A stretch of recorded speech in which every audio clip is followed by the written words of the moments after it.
গোপন খবরের ভিত্তিতে রামনগর জয়নগর বর্ডার এরিয়া থেকে পশ্চিম আগরতলা থানার পুলিশ 12 জন বাংলাদেশিকে আটক করে, যার মধ্যে 3 জন মহিলা 9 জন পুরুষ রয়েছে।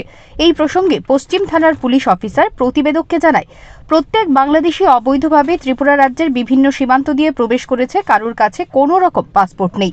বাধ্য হয়ে পুলিশ তাদের আটক করে। তিনি আরও বলেন, পুলিশ রিমান্ড চেয়ে 12 জন বাংলাদেশিকে আজ আদালতে পাঠানো হয়েছে। প্রত্যেকের কাছেই ভারতীয় মুদ্রা পাওয়া গেছে। নতুন আইনের ধারা অনুযায়ী পাসপোর্ট আইন এবং ফরেন আইনের ধারা প্রযোজ্য হবে বাংলাদেশিদের বিরুদ্ধে। অনেকেরই অভিমত, যেভাবে ত্রিপুরা রাজ্যে বাংলাদেশিরা প্রবেশ করছে, এতে রাজ্যের সুরক্ষা বিষয়ে প্রশ্নচিহ্ন দেখা দিয়েছে। Bureau report, digital Tripura. Bangladesh border এরিয়াতে, রামনগর এরিয়া বর্ডার এরিয়াতে আমরা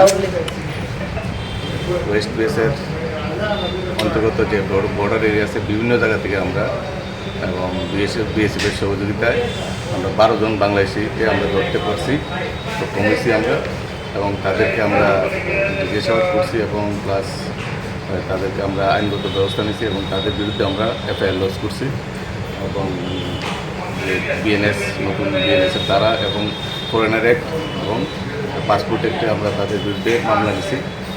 ওয়েস্ট বেস মামলার নাম্বার 92/2024।